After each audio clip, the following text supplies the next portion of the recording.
First up, in a dramatic escalation of tensions, India has expelled 6 Canadian diplomats from India, including the acting High Commissioner, Stuart Ross Wheeler. And earlier in the day, it had recalled its own High Commissioner and key diplomats from Canada as well. This after they were named as persons of interest in the killing of the Khalistani separatist leader Hardeep Singh Nijjar. He was gunned down by masked men outside a Gurdwara in British Columbia in June of 2023. Now, the Canadian Prime Minister, Justin Trudeau, accused the Indian diplomats of engaging in activities that he said posed a significant threat to public safety. The evidence brought to light by the RCMP cannot be ignored. It leads to one conclusion.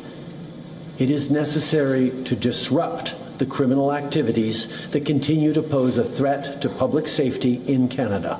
That is why we acted, because we will always, first and foremost, stand for the rights of Canadians to feel safe and secure in their own country. We will never tolerate the involvement of a foreign government threatening and killing Canadian citizens on Canadian soil, a deeply unacceptable violation of Canada's sovereignty and of international law.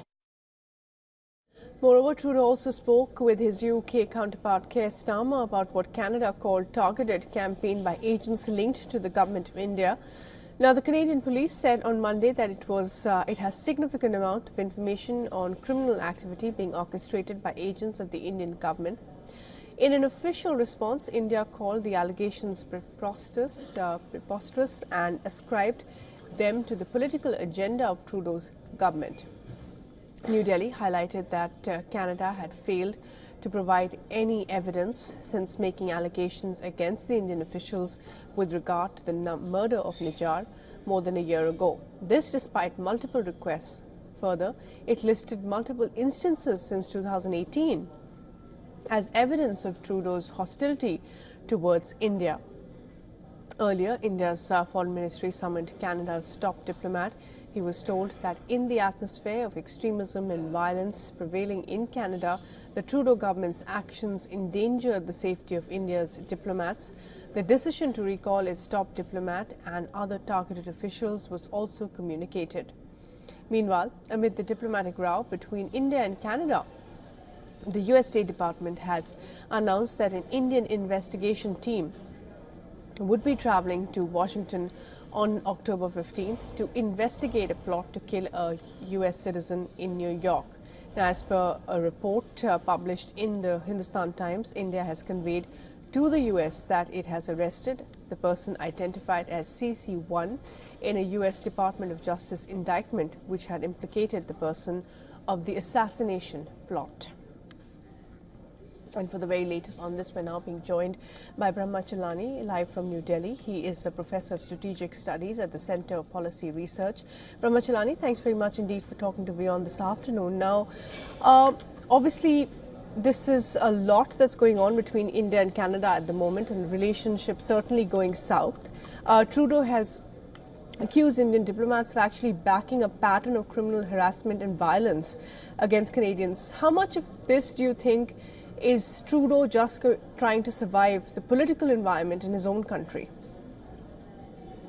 The domestic political factor is clearly prevalent in Trudeau's campaign against India. Trudeau is deeply unpopular in Canada. He's facing mounting pressure to resign. He now leads a government that doesn't even have the support of the New Democratic Party. So it's a minority government. Elections are not due until a year from now. So he's under a lot of pressure to quit.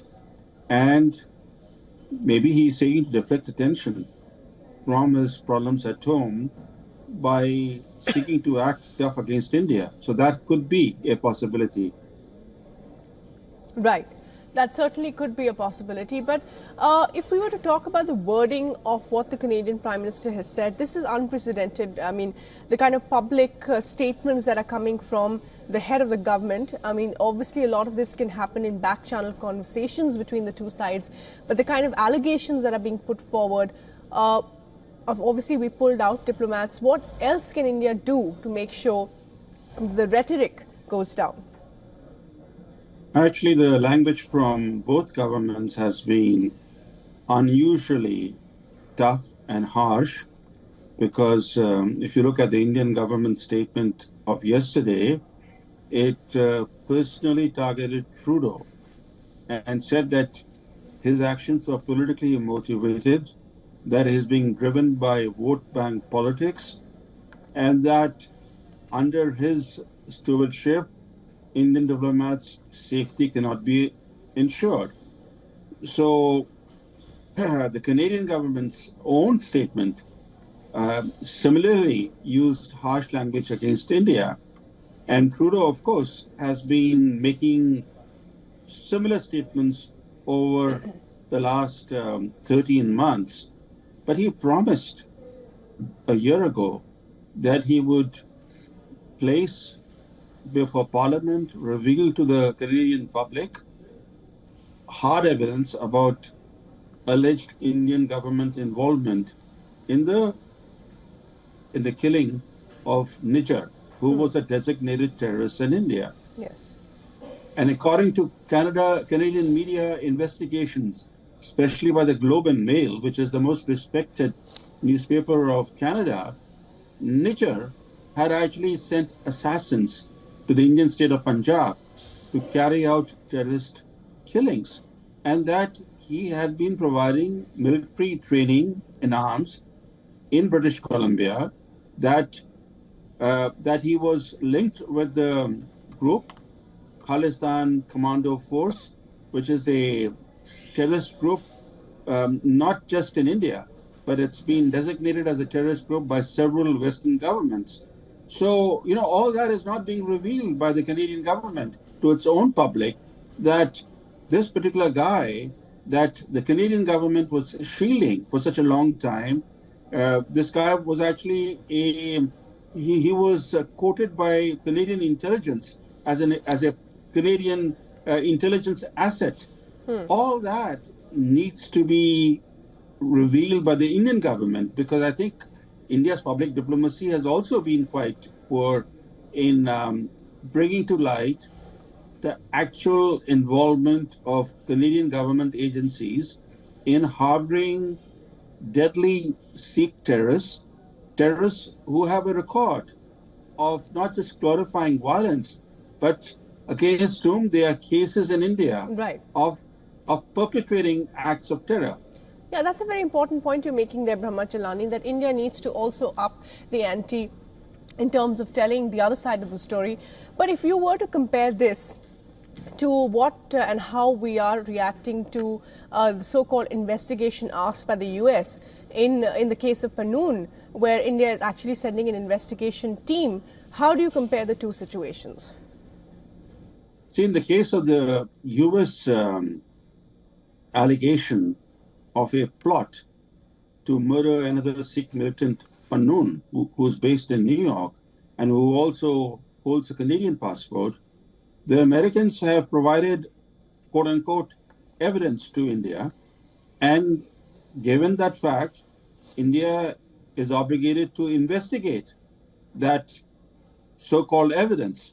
So India was forced to set up an inquiry, and the inquiry has been doing its job.